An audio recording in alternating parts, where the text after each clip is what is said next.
Hello, I set my clocks forward an hour, but stuff still happened. So what's up? Apple is pulling some next level bullshit for people in the EU and everyone. So it wasn't long ago that the iPhone got USB-C, finally, because the EU forced their hand. You know, that thing where you pass regulation to improve the lives of consumers. Anyway, the EU went off to go do another one of those and made it so that Apple has to allow third-party app stores on iPhone, to which Apple said, fuck you. Now, they did comply. They had to, because laws, and if you're in the EU, you'll be able to get third-party app stores on your iPhone, but only if you are in the EU. If you leave, it's gone. Quite literally, if you take your iPhone out of the EU for more than 30 days, they disable the ability for you to use those third-party app stores. Just gone. You can't get updates, can't get new apps, gone. Apple is very loud about calling this a privacy thing, a security thing, saying that having third-party app stores is a security risk, and so on and so forth. To which I say, fuck off. No, it's not. I get it, I understand. But that's what policies are for, not legal policies, phone policy. If you work in IT, you know what I'm talking about. If you truly need your iPhone to be secure, there are methods of locking it down. That's fine. Give those methods to people and give them the option to install third-party app stores. I bought it. I should be able to put whatever I want on it. I mean, you can with jailbreaking, and you know what I mean. The average person shouldn't have to jailbreak their device to install a random app. Anyway, here's the dumbest part, and here's the example of why this is not just them exercising their business right, but instead, like, literal malfeasance. Apple released a beta of their next version of the operating system in which you could no longer install web apps on your phone. Now, for a lot of people, this doesn't mean anything, but you have the ability to install a website onto your homepage like an app. And in a lot of cases, they have additional app-like functionality when you do that. They're called progressive web apps. They are fine, but they're useful. They really help when there's not otherwise an app available. And Apple wanted to just get rid of them because they were like, well, we support third-party app stores, so we don't need to do this anymore. Never mind that we support third-party app stores in the EU and only in the EU, and if you leave, it's gone. There are a lot of these progressive web apps, and they're used for a lot of different reasons. And so developers were like, hey, what in the fuck? They rallied super hard against Apple, and Apple was like, okay, psych, just kidding. The next update, we will restore that functionality. For now. Like, quite literally, they just deleted the ability to get more value out of your device. Why? What are you doing? I mean, I know what you're doing. You're trying to get everybody to use your app store so they have to use your payment methods. So you can take a cut for everything so you can profit more off your ecosystem with lock-in and blah, blah, blah, blah, blah. Anyway, there's that. More like Ripster Teeth. Am I right? Famous internet publisher Rooster Teeth is kill. They are gone. They're bye-bye. They were acquired by Warner Bros. In 2021, and then they were murdered by Warner Bros. In today. The reasons for shutting down were certainly some reasons. Here's a quote. Rooster Teeth is shutting down due to challenges facing digital media resulting from fundamental shifts in consumer behavior and monetization across platforms, advertising, and patronage, which means... It means reasons. It basically just sounds like things... What? Sounds like a skill issue to me. Anyway, I'm gonna be honest with you. Don't hate me. I know nothing about Rooster Teeth. I know that they have got like a really popular show. I believe it's called Rawubby, but I don't really know anything else about them. Like, I didn't even realize that they made Red vs. Blue. I thought that was somebody else. That's not me hating.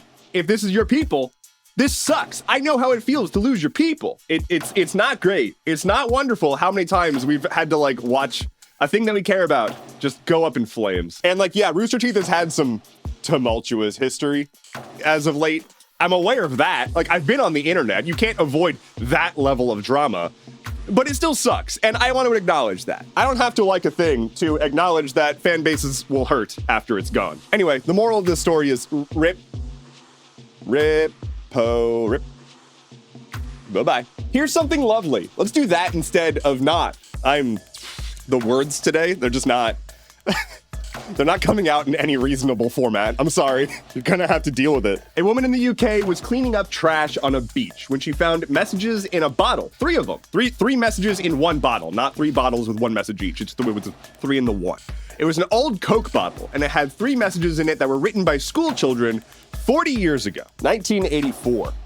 They wrote a book about it. So she opens them up and reads them, and it's cute. It's like an old school project, and these girls wrote a letter, message in a bottle, and they pretended that their teacher had like kidnapped them and forced them to do horrible things like learn math. It's kind of funny, kind of dark, but I dig it. Anyway, here's the fun part. The woman who found these messages in a bottle tracked down the women who originally wrote them. 40 years on, they're all still somewhat in the area, and they're still friends. This is lovely. I like this. Let's ignore the part where it was a plastic bottle that was in the water for 40 years and didn't degrade. Let's ignore that and instead focus on that this is fun. This is nice. We like this. The US State of the Union happened, and I would have preferred to have forgotten that it happened. I did forgotten that it happened until the Republican response came out, and what? So a response to the State of the Union from the currently not in power party is not rare. That's normal. But having Senator Katie Britt sitting in a kitchen, nearly moved to tears about how America is going to hell and telling stories about sex trafficking is not normal. Tradwife senator sniping back at an 81-year-old man's speech is certainly a vibe. So she gave this whole speech. She talked about how we're going to hell and sex trafficking also as a reason that we need to lock up the border, and failed to mention that the sex trafficking story that she told happened in the early 2000s in Mexico. I suppose nothing of that sort has ever happened since then at all. Anyway, a lot of the headlines are about that. It doesn't matter. It doesn't matter. But also Biden said some dumb words. He said some words, but then he also said some dumb words. He was essentially baited into talking about that story that the Republicans were pushing about the trafficking thing.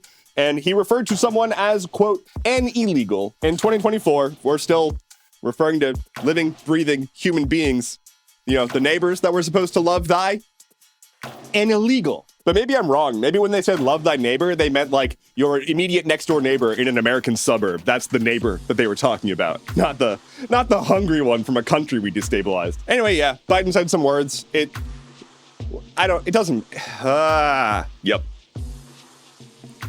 Yep, TikTok is possibly being banned again in the US. Again, kind of.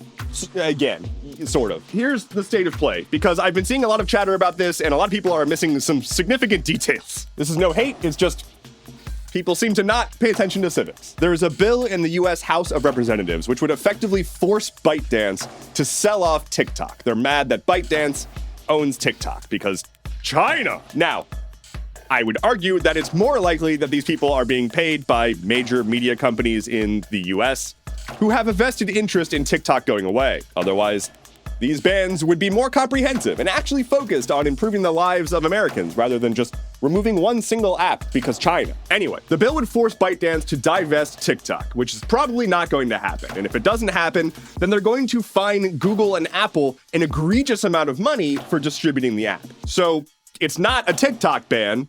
They can say it's not a TikTok ban, but it's a TikTok ban. Additionally, some of the leaders of the bill did outright call it a TikTok ban. And like the bill was titled like TikTok.pdf or some shit like that. Anyway, what happened is a committee in the House passed this bill unanimously. That doesn't mean it's passed. That means it's going to the floor for a full vote.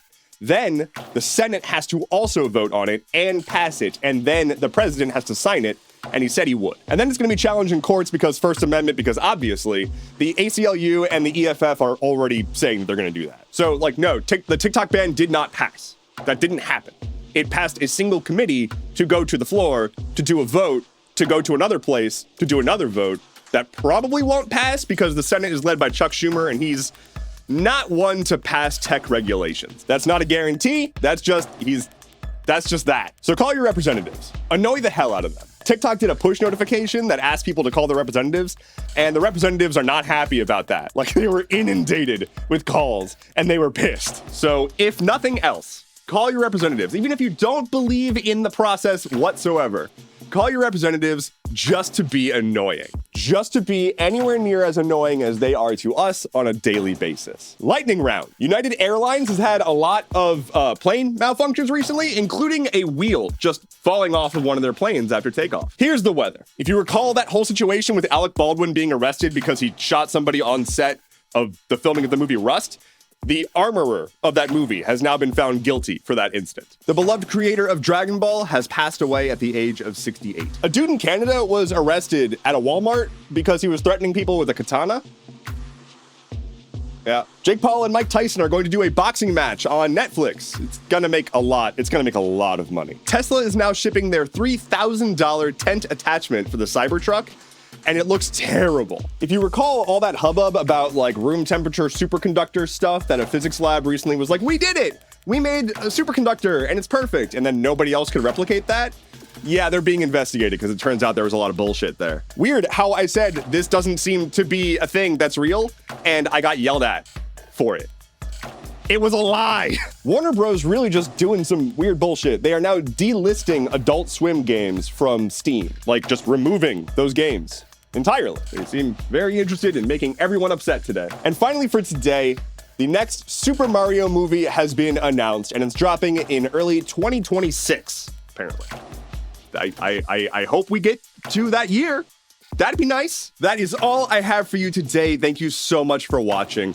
Don't forget to check out my brand new merch store, shop.endeavorance.camp. There is new stuff up. There will be more new stuff this week. So check it out over time. It's pretty freaking hype. My name is Endeavorance. I'll be back next Monday. Take care and be well.